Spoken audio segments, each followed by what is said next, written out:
오늘 사도행전 2장 42절로 47절의 말씀을 통해서 이론교회 되게 하소서라는 제목으로 함께 은혜의 말씀을 나누기 원합니다. 교회는 주님이 피로 값주고 사신 주님의 몸입니다. 세상 가운데서 구별하여 우리 주님이 불러내 주신 에클레시아, 하나님의 믿음의 공동체, 그것이 곧 교회입니다.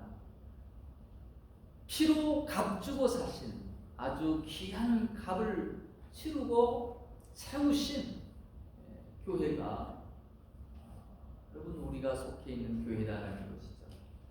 하나님도 그러기에 귀하게 여기시고 축복하시는 곳 교회입니다.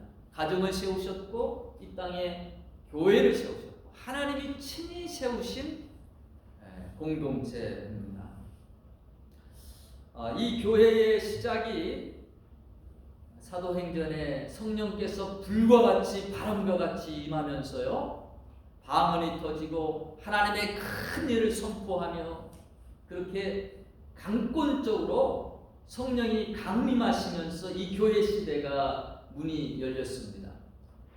무서움 가운데 두려움 가운데 움츠려 있던 제자들이 성령이 임할 때에 담대함이 생기고 베드로와 같이 촌부였던 입술도 뻣뻣하고 둔한 그가 일어나 하나님의 말씀을 대언하니 3,000명, 5,000명씩 회개하고 돌아오는 역사와 함께 이 초대 예루살렘 교회가 시작이 되었습니다.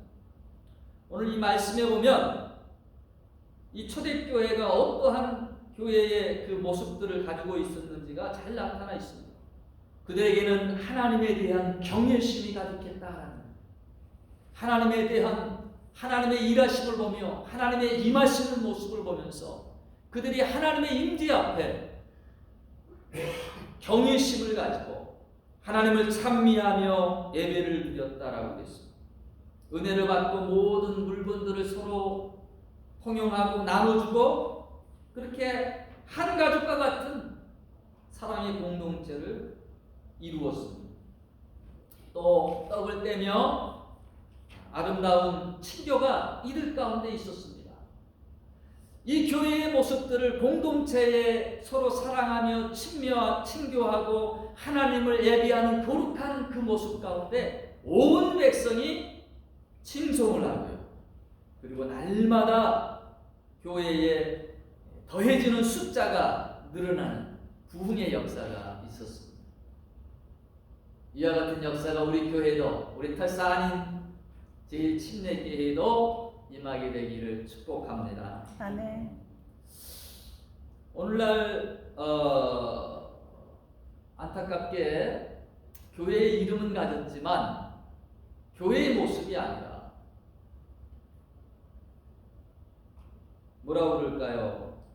사람들이 이렇게 모여서 친목회하는 친목단체가 되어버리고 또 거대한 어떤 기업과 같은 그런 모습이 되어버린 이름만 교회이지 주님과는 관계없는 그런 집단으로 이렇게 타락한 그런 것들이 많이 있습니다. 그래서 사회의 비난을 받고 집탄의 대상이 되기도 합니다. 주님의 교회가 아닙니다. 여러분, 주님의 교회는 주님이 머리 되신 곳입니다. 주님의 뜻에 순종하고 열방을 향해 영혼을 구원하기 힘쓰며 주님을 닮아가는 제자로 그렇게 양육되어지는 것, 그것이 주님의 교회입니다. 저희 아버님이 교회를 개척하시고 사진관을 했었어요. 거기에 큰 홀이 있었습니다. 거기에 교회 장소로 제일 처음에 이렇게 내어드리면서 정말 열심히 섬기셨던 것 같아요. 20년 시무 장로 하시고 은퇴 장로, 원로 장로로 또 20년 하시고 40여 년을 그렇게 섬기셨는데 제가 어린 기억에 교회 예배가 끝나고 나면 다들 저희 집에 와가지고 이 얘기 저 얘기 불평을 쏟아놓는데 정신이 없어요.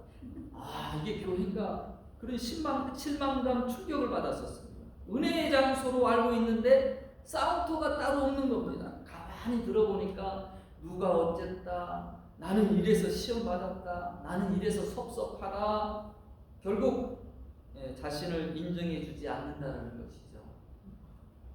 여러분, 우리가 기억해야 될 것은 교회는 내가 인정받고 내가 높임받는 것이 아니라 우리 주님이 높임받아야 될 줄로 믿습니다. 아멘. 주님이 높임받는 장소가 교회예요. 주님이 머리 되신 곳이 교회입니다. 주님이 높임받는 그 교회는요, 은혜가 넘쳐나게 돼 있어요. 그래서 여러분, 교회에 나와가지고 은혜 받는 방법이 무엇이냐? 자꾸 나를 높이려고, 내가 인정받으려고 하지 마시고요, 자꾸 주님의 이름을 높여보세요. 주님의 이름을 찬양해보세요. 주의 이름을 거룩히 여기며 그분을 더욱더 높이면 높일수록 여러분, 주의 은혜가 흘러 넘치게 될 줄로 믿습니다. 아멘. 교회가 무엇을 추구하느냐, 이게 참 중요하다는 것을 저는 목회를 하면서 새삼 이렇게 느끼게 됩니다. 이제껏 목회를 하면서 건강한 교회, 과연 그 주님이 원하시는 그 교회의 모습들이 어떤 모습일까를 기도하고 고민하면서 저의 목회관들도 많이 바뀌어 왔던 것 같습니다. 오늘 여러분과 함께 하나님 이런 교회가 되게 하여 주옵소서. 우리 털사 한인 제1침례교회가 하나님이 기뻐하시고 하나님이 원하시는 이런 교회의 모습들이 되어지기를 소망합니다. 이 마음 가지고 오늘 우리가 함께 세워나갈 교회의 모습들을 생각해 보기를 원합니다. 첫 번째로 우리 교회는 여러분 기쁨이 있는 교회가 되기를 원합니다. 아멘. 우리 한번 따라하겠습니다. 기쁨이 있는 교회. 기쁨이 있는 교회. 여러분, 하나님은 우리에게 기쁨의 온천이시고요, 또 우리가 그 안에서 기뻐하시기를 원하십니다. 사도 바울은 빌립보서 4장 4절에 주 안에서 항상 기뻐하라, 내가 다시 말하노니 기뻐하라 라고 그렇게 명령하고 계셔요. 기뻐하라, 명령형입니다. 여러분, 사실 우리가 인생 살아가면 어때요? 기뻐할 일보다는 왜 이렇게 원망하고 짜증나는 일들이 많습니까? 그래서 기뻐하라라고 명령하는 거예요. 10가지 가운데 한 가지만 조금 마음에 안 들어도요, 다 마음에 드는데 저 한 가지 때문에 아이고 내 남편 저 꼴을 내가 못 봐, 이런 사람들이 참 많아요.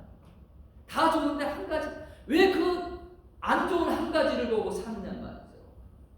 여러분, 9가지가 다 나빠도 한 가지 좋은 모습이 있으면 그거 보고 기뻐하고 그거 보고 감사하고, 여러분, 기쁨의 방법을 찾아야 됩니다. 기쁨의 시각을 우리가 갖고 살아야 됩니다. 감사의 제목을 품고 우리가 살아야 돼요. 원망거리 삼고 불평거리 붙들고 살면 그 인생이 삭막해질 수밖에 없어요. 병들 수밖에 없어요. 하나님은 우리가 기뻐하기를 원하십니다. 이 땅에 살아가면서 기쁨을 누리며 살기를 원하세요. 특별히 교회 생활 가운데 하나님은 기쁨 주시기를 원하시는 줄을 믿습니다. 아멘. 제가 초창기에 저는 제가 열심히 주님 섬기면 주님이 기뻐하실 줄 알았어요. 그래서 정말 무리하면서 밤낮 가리지 않고 열심히 그렇게 주님을 섬겼던 것 같아요. 어렸을 때도 몇 번 죽을 꼴비를 넘겼지만 몸이 약한 제가 금방 타려와가지고 이게 잘못하면 쓰러지겠더라고요. 뒷목이 얼마나 뻣뻣하고 그래서 가만히 생각을 해보니 주님이 내가 무엇을 어떻게 하면 기뻐하실까, 그 생각을 하는 중에 그런 마음을 주세요. 그런 깨달음을 주세요. 내가 자녀를 낳고 보니 자녀가 물론 뭘 잘하면 기쁘죠, 좋죠. 장학금 받고 공부 잘해서 기뻐요. 근데 그거보다 더 기쁜 것은요, 자녀가 근심하고 염려하고 있으면 내 마음도 근심이 되고요, 자녀가 활발하니 웃으면서 기뻐하는 그 모습을 보면 내 마음도 기쁘더라고요. 하나님께서도 내가 기뻐하면서 주님 섬기면 그것을 더 기뻐하시겠다. 많은 일을 남겨서가 아니라 좋은 일을 많이 해서가 아니라 하나님은 내가 행복하게 기뻐하며 주님 섬기는 그 모습을 더 기뻐하겠다 그 마음이 드는 거예요. 여러분 교회 나와가지고 울상짓고 그렇게 사시지 마시고 늘 행복한 미소로 늘 기쁨을 발견하시고 살아가시기를 주의 이름으로 축원합니다. 아멘. 어떻게 우리가 기쁨 있는 교회 이렇게 일궈갈 수 있을까? 몇 가지를 제안합니다. 먼저는 서로 인정해주고 칭찬해주는 교회가 돼요. 칭찬은 고래도 춤추게 한다는 그런 말이 있어요. 저와 여러분 다 칭찬에 목말라 있습니다. 이 땅 가운데 살아가면서 가정에서부터 여러분 사랑을 하나님이 베풀기로 하시고 칭찬을 베풀시고 하는데 우리는 사실 타락했잖아요. 본성 자체가 악합니다. 그러니까 실수하고 늘 죄된 것들이 많이 나오는데 그럴 때마다 지적을 받고 사니 어렸을 때부터 학교를 가도 지적받았고 또 회사 생활, 사회생활 하니까 어때요? 돈 준 것만큼 최대한 그렇게 많이 써먹으려고 하니까 자꾸 지적을 하는 거죠. 우리의 영혼은 여러분 칭찬받아야 되고 사랑받아야 건강하게 이렇게 세워줄 수가 있거든요. 어디에서 우리가 그와 같은 칭찬을 받고 사랑을 받겠습니까? 우리 하나님의 복음은 여러분 우리를 살리는 말씀이고 우리의 영혼을 소생케 하는 말씀이고 우리가 교회에 와서 그와 같은 칭찬도 많이 듣고 축복의 말씀도 많이 듣고 은혜의 말씀도 많이 들어야 되겠습니다. 교회에서 여러분 최대한 대로 칭찬해 주시기를 바랍니다. 인정해 주시기를 바랍니다.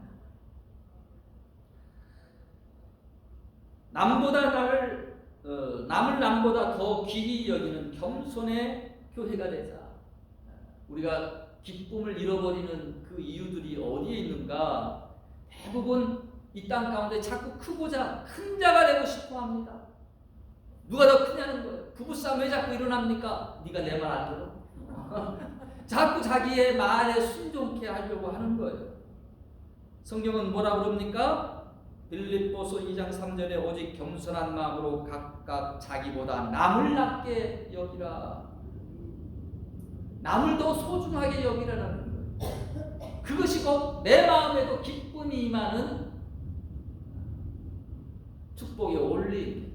자꾸 높아지려고 하는 그 마음에는요 마귀가 찾아와요. 낮아지려고 하는 마음에는 우리 주님의 은혜가 임하는 줄로 믿습니다. 너희가 오직 겸손한 마음을 가지고 각각 자기보다 남을 낮게 여기고 빌립보서 2장 5절에서는 그 마음이 이 마음을 품으라 곧 그리스도 예수의 마음이다. 그것이 예수님의 마음이다라고 일러주셨습니다. 여러분 목소리 크다라고 결코 큰 자가 아닙니다. 이래라 저래라 명령하는 사람이 큰 자가 아닙니다. 주님은 도리어 이 어린아이와 같이 자기를 낮추는 자가 또 섬기는 자가 천국에서 큰 자라고 말씀해 주셨어요. 교회도 마찬가지입니다.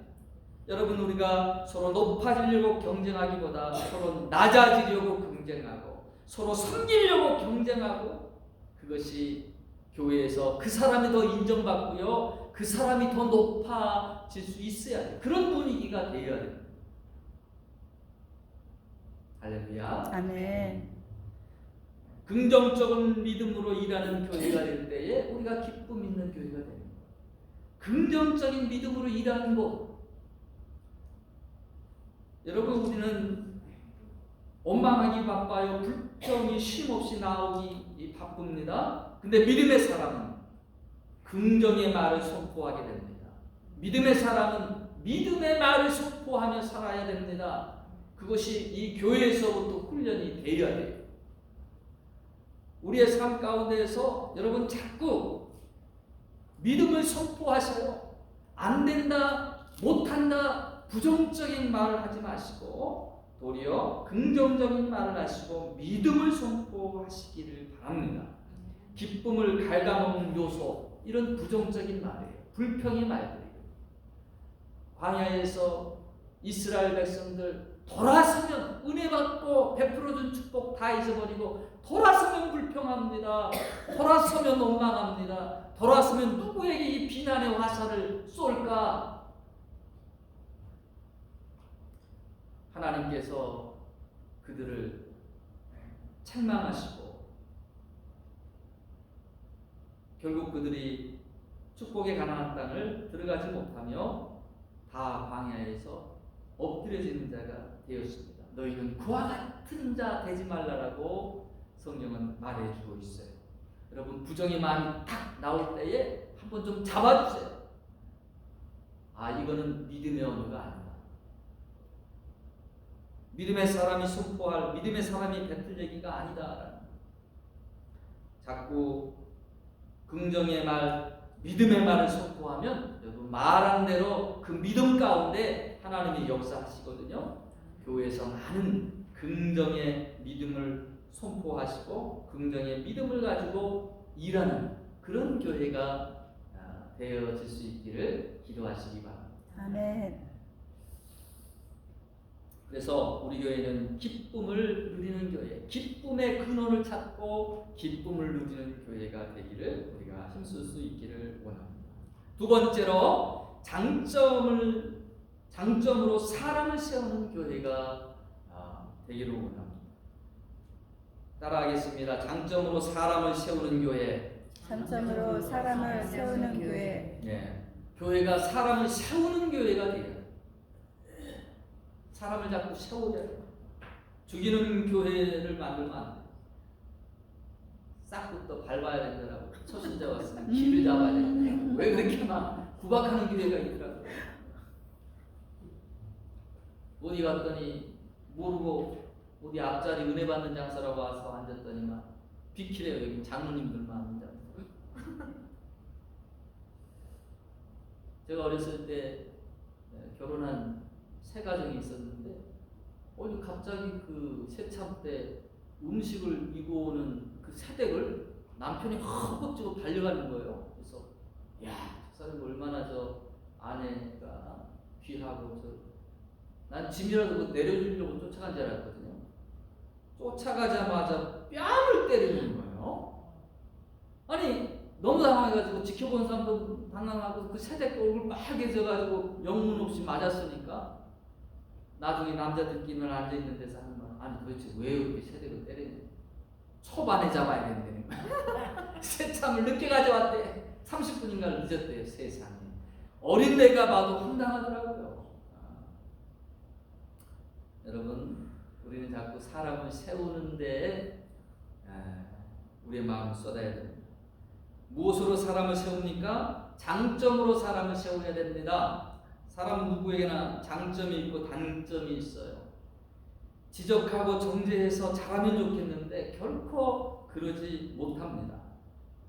단점으로 판단하고 정죄하기보다도 장점으로 일할 수 있도록 도와줘야 돼요. 단점을 조심하려고 막 이걸 어떻게 고칠까 고민하면서 하도 지적을 많이 받아보니까 그렇게 노력을 해봤거든요. 잘 안 고쳐지더라고요. 근데 내 장점을 칭찬해주고 내 장점을 이렇게 귀히 여겨주니까 그 장점 때문에 더 열심히 일하고 더 섬기면서 일하다 보니까 어느 순간 보니까요, 옛날에 단점이라고 저거 고치려고 막 노력했던 것이 이미 다 없어져 버렸어요. 더 이상 단점이 아니에요. 하나님이 우리 각자에게 주신 장점이 있습니다. 여러분 그 장점을 살리시기를 바랍니다. 그 장점을 붙드시고 그 장점으로 살아가시기를 바랍니다. 아멘. 단점은 누구에게나 다 있어요. 왜 그 단점을 붙들고 이것만 고쳤으면 좋겠다 뭐 그렇게 마음 졸이면서 살아갑니까? 장점으로 일하는 사람이 되어야 됩니다.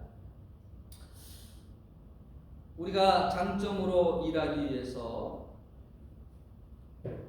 첫 번째로 우리 교회는 사랑의 돌봄으로 영혼을 세우는 그런 교회가 되기를 소망합니다.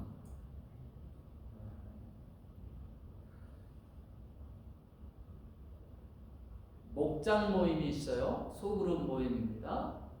이 목장에 저는 많은 친교와 사랑이 흘러가기를 원해요. 찾아가는 교회의 모습이기를 원하고 여기에서 많은 서로의 나눔과 사랑들을 서로 이렇게 쉐어할 수 있는 공간이 되기를 원합니다.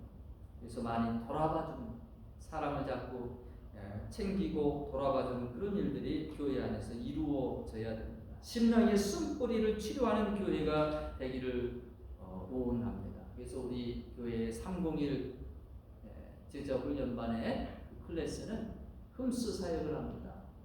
상처, 뿌리 깊게 나져있는 어른이지만 다 자란 성인이지만 아직까지도 어린아이의 모습들이 다 하나씩 가지고 있어요. 어린아이 때 가지고 있었던 알게 모르게 권위자로부터 받았던 상처를 해결하지 못하고 그래서 다 큰 몸은 컸지만 성장한 어른이지만 그 부분에 걸리면 에클레스건처럼 그렇게 어린아이의 모습을 민감한 반응을 나타내는 그런 경우도 있습니다. 이 쓴뿌리들이 주님 앞에서 우리가 치료가 되어야 됩니다. 우리가 세워지는데 이 쓴뿌리들이 많은 장애물이 될 때가 참 많습니다. 여러분 과거의 실수 누구나 다 있습니다. 과거는 과거일 뿐이에요. 여러분 과거에 얽매이지 마시기 바랍니다. 하나님은 우리 앞에 미래 가운데 엄청난 일을 계획하시고 계시고 엄청난 비전을 품고 우리의 인생을 복되게 하시며 사용하기를 원하시는 줄을 믿으시기를 바랍니다. 과거에 자꾸 얽매이지 마세요. 사탄은 자꾸 과거의 얼물을 우리에게 매이고 과거에 묶여 사는 자로 그래서 상처 가운데 놔두고 그렇게 억압하기를 원하지만 하나님은 그 죄악의 얼무도 상처의 얼무도 끊으시기를 원하시는 새 생명으로 새 역사를 일으키시기를 원하시는 분이십니다. 주님의 모습을 닮아가는 훈련하는 교회가 되어지기를 원합니다. 여러분 사람이 세워지는 것 그냥 세워지는 것 아닙니다. 제자는 태어나지 않고 제자는 훈련되어진다라고 되어 있어요. 우리 교회에 101부터 201, 301, 401 베이스 야구 베이스를 기반으로 해서 1루, 2루, 3루, 4루 홈으로 들어오는 것처럼 그렇게 훈련의 과정들이 있습니다. 여러분 장성한 믿음의 분량까지 오늘에 머무르지 마시고 있는 모습에 머무르지 마시고 성장해 가시기를 바랍니다. 교회는 여러분 훈련의 장소예요. 어머니의 품과 같이 하나님을 아버지로 모신 자들이 어머니의 품과 같이 교회에 거하며 양육되어져야 될 곳이 교회입니다. 교회는 훈련의 장소예요. 어떤 사람들은 종교를 찾는 이유가 마음의 평안을 얻고 그래서 우리나라는 많이 이렇게 절에 가죠. 거기 가면 이너피스 조용하니 참선하면서 그걸 종교 생활로 생각을 하면서 근데 교회는 어떤 곳이냐? 훈련받는 장소다라는 거예요. 여러분 지금 우리는 훈련받고 있습니다. 출애굽해서 백성들을 광야 가운데 인도하시니 하나님이 그곳에서 믿음의 훈련을 시키는 거예요. 하나님의 백성으로 훈련시키는 거예요. 이곳은 훈련의 장소라는 것입니다. 그저 마음의 평안만 찾고 거기에 안주해 있는 지금의 모습에 안주해 있지 마시고 점점점 자라가시기를 믿음의 도전이 있어야 됩니다. 우리의 믿음의 영역을 넓혀가야 됩니다. 계속해서 어린아이의 모습으로 있는 자가 아니라 장성한 신앙의 모습으로 우리가 성장해 가야 됩니다. 여러분 훈련하며 우리가 세워져가는 귀한 축복이 있기를 축원합니다. 아멘. 세 번째로 우리 교회는 하나님과의 만남이 있는 교회가 되어지기를 원합니다. 따라하겠습니다. 하나님과의 만남이 있는 교회. 하나님과의 만남이 있는 교회. 여러분 하나님은 성경책에만 존재하는 분이 아니셔요. 하나님은 지금도 일하시는 분이십니다. 어떤 분들은 하나님이 과거에 남기신 자취들, 발자취들 그것만을 연구하고 그것만을 돋보기로 현미경으로 바라보면서 어떻게 일하셨나 거기에만 멈춰 있을 때가 많습니다. 왜 하나님을 우리가 아는 것이 필요하냐? 그것을 배우며 그 일하셨던 하나님을 나도 만나기 위해서 연구하고 하나님을 아는 거예요. 하나님을 배우고 공부하고 아는 이유가 바로 거기에 있습니다. 오늘 내가 하나님을 만나기 위해서 하나님을 알아가는 거예요. 여러분, 하나님의 발자취만, 지나간 발자취만 연구하는 트래커가 되지 마시고요. 오늘 나의 삶 가운데서 하나님을 만나는 그 역사가, 사도행정적인 그 역사가 나의 행전이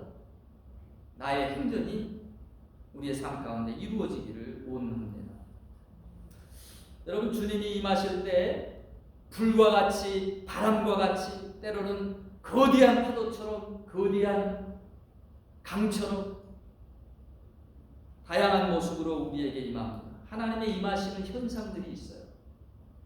근데 저는 여러분들에게 가장 중요하게 생각할 것, 저는 세미한 음성으로 여러분 주님을 만나시기를 바랍니다.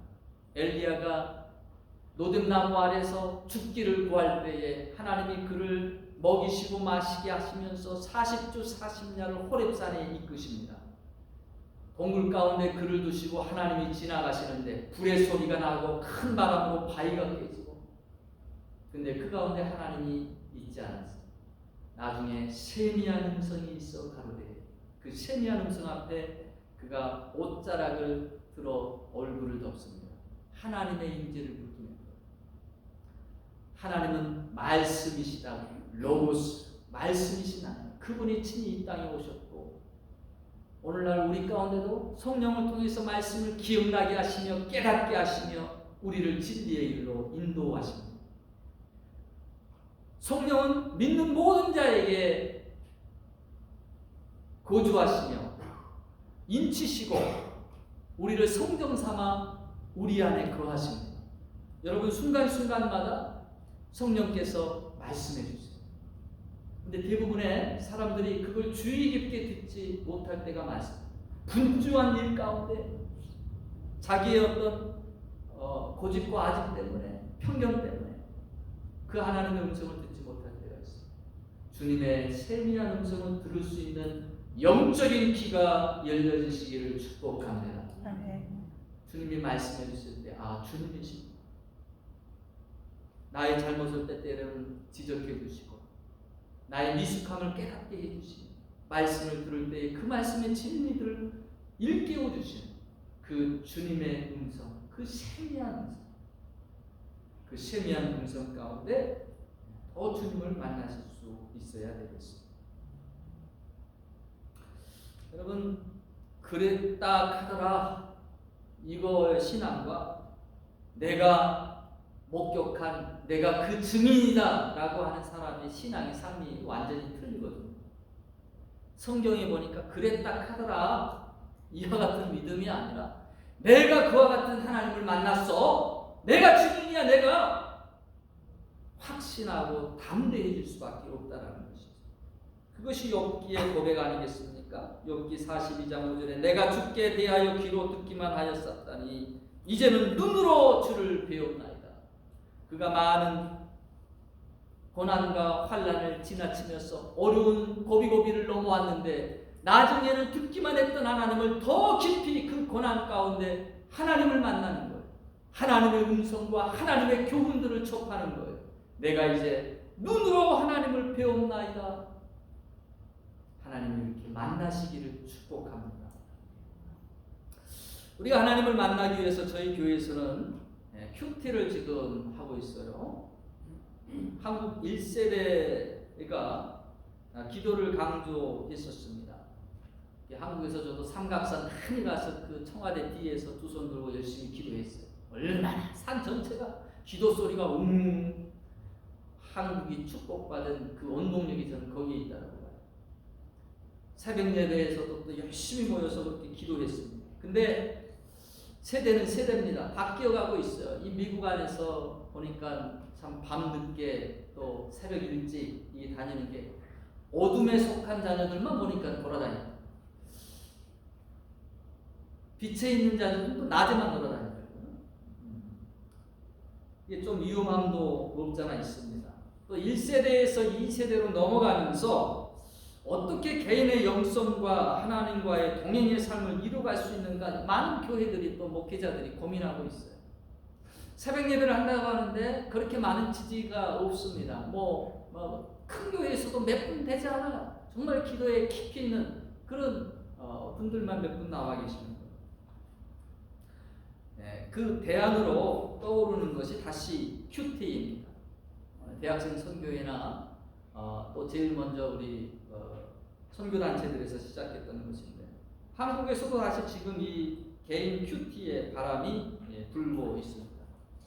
우리 FAG와 주보에서도 생명의 삶 본문에 맞추어 가지고 이렇게 매번마다 진행을 하고, 목자 모임에서도 이것을 지금 진행하고 있습니다. 좀 이제껏 해오지 않는 부분이라 낯설기는 하지만 늦을 뿐이지 저는 언젠가는 여러분 다 하실 줄로 믿습니다. 좀 포기하지 않고 기다리고 있어요. 여러분 포기하지 마시기를 바랍니다. 성령의 임재를 여러분 저는 예배 시간 가운데 체험할 수 있어야 돼요. 예배 가운데, 찬양 가운데, 하나님은 찬양 가운데 거하시고, 하나님을 높이며 마음을 다하여 찬양할 때 하나님이 영으로 임재하시거든요. 여러분 그저 세상 노래 부르듯 내 흥에 겨워가지고 찬양하지 마시고 영이신 하나님과 교통하며 찬양하시기 바랍니다. 그 하나님 앞에 나의 마음을, 사랑을, 존경을 다해 찬양하시기를 바랍니다. 하나님을 만나고 하나님의 임재를 누리시기를 바랍니다. 여러분 성령께서 어떤 사람에게 강하게 임하십니까? 초대교회에 왜 그처럼 강하게 성령께서 강림하셨습니까? 물론 처음으로 강림하신 사건이기 때문에 그렇기도 하지만 이 제자들에게 주님의 일을 맡기기 위해서 주의 성령께서 임하셨어요. 여러분 성령이 그저 임하시는 게 아니에요. 임하셔서 주의 일을 하게끔 권능과 능력으로 채워주시는 것이거든요. 그런 거로 여러분 교회에 자꾸 예배자의 한 이름으로만 참석하는 것, 그건 얕은 물가에 있는 신앙입니다. 뭔가 봉사의 일을 찾고 성령의 은사를 내가 발견하고 그 은사를 통해서 자꾸 섬기는 일 가운데 나아가시기를 바랍니다. 그 섬기는 일을 통해서 성령께서 힘을 주시고 능력을 주시고 함께 더 강하게 임하여 주실 줄로 믿습니다. 성령을 임재하는, 성령이 함께 일하시는, 성령을 만나는 그 일들이 바로 우리의 봉사 가운데, 우리의 섬김 가운데 주를 위해 일할 때, 주님이 기뻐하시는 일들을 해나갈 때 우리 주의 성령께서 다가와 주셔서 힘을 주시고 능력을 주시며 함께 일해 주신다라고 하는 사실. 설사한인 제1침례교회가 주님이 기뻐하시는 건강한 교회가 되어지기를 원합니다. 하나님의 은혜가 넘쳐나기를 소망합니다. 구원받은 수가 날마다 더해지는 축복이 임하기를 기도합니다. 여러분 우리의 교회는 기쁨이 넘치는 교회가 되어지기를 원하고 장점으로 사람을 세우는 교회가 되기를 원하고 이 교회에 와서 하나님을 만나는 귀한 축복들이 날마다 있게 되어 살아내서도 날마다 더하여지는 부흥의 축복도 부흥의 축복도 임하는 복된 교회, 은혜의 교회 되어질 수 있게 되기를 주의 이름으로 축원합니다. 아멘. 우리 다 함께 일어나셔서 함께 찬양하실 때 우리를 사용하셔서 우리에겐 소원이 하나 있네. 주님 다시 오실 그날까지 우리 가슴에 새긴 주의 십자가 사랑, 나의 교회를 사랑케 하네. 주의 교회를 향한 우리의 마음, 희생과 포기와 가난과 고난, 하물며 죽음조차도 우리를 막을 수 없네. 우리 교회는 이 땅의 희망, 교회를 교회되게, 예배를 예배되게 우리를 사용하소서. 함께 찬양하겠습니다. 우리에겐 소원이 하나 있네. 주님 다시 오실 그날까지 주님 다시 오실 그날까지 우리 가슴에 새긴 주의 십자가 사랑, 우리 가슴에 새긴 주의 십자가 나의 사랑 교회를 사랑케 하네. 교회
감사합니다. 이 교회가 교회되게, 하나님 우리의 예배가 예배되게 우리를 사용하여 주옵소서.